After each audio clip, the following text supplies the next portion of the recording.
10 ఏళ్లు పాలించిన తమపై నెపం నెట్టే ప్రయత్నం చేస్తున్నారని విమర్శించారు బీఆర్ఎస్ ఎమ్మెల్యే కేటీఆర్. 2014కు ముందు కాంగ్రెస్ పాలన ఎలా ఉండేదో గుర్తు చేసుకోవాలన్నారు. తెలంగాణలో సాగునీరు లేదని చెప్పారు. ఇక కరెంటు మాట చెప్పనక్కర్లేదన్నారు ఆయన. కేటీఆర్ వ్యాఖ్యలకు డిప్యూటీ సీఎం భట్టి కౌంటర్ ఇచ్చారు. ఆర్డబ్ల్యూఎస్ పథకం ద్వారా ప్రతి గ్రామానికి నీళ్లిచ్చిన ఘనత తమదన్నారు ఆయన. తాము ఎక్కడెక్కడ నీళ్లిచ్చామో లెక్కలతో సహా చెప్తామన్నారు భట్టి. మేము నాగార్జున సాగర్ కట్టినాం, శ్రీశైలం కట్టినాం, కానీ మొత్తం మిగతాయి మాత్రం అన్యాయం అంతా వేరే ఖాతాలో దోస్తామంటే కుదరదు అధ్యక్ష. బరాబర్ చెప్తాం.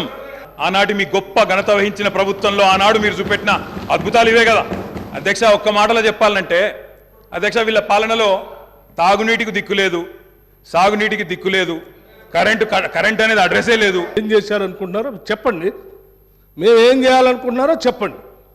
దాని ద్వారా రాష్ట్రానికి ఏమైనా చేద్దామనేటువంటి ఆలోచన ఉండాలి తప్ప మీరున్న టైంలో గంజి సెంటర్లు ఉన్నాయి, మీరున్న టైంలో అసలు నీళ్ళే లేవు. నీళ్ళు ఏడలేవండి. ఆర్డబ్ల్యూఎస్ పథకం ద్వారా మొత్తం రాష్ట్రంలో దాదాపు 70 నుంచి 80% నీళ్ళు ఇచ్చారు. మా ఆదిలాబాద్ నుంచి నేను ఖమ్మం వరకు చెప్తాను, నేను ప్రతి ఊరితో సహా లెక్కలతో సహా చెప్తాను. చివరి గోండుగూడెల్లో కూడా మీరు చెప్పినటువంటి ఆర్డబ్ల్యూఎస్ దాదాపు 43,000 కోట్ల రూపాయలతో ఖర్చు పెట్టారు. ఏడాది ఒక్క గ్రామంలో నీళ్ళు వస్తున్నాయండి.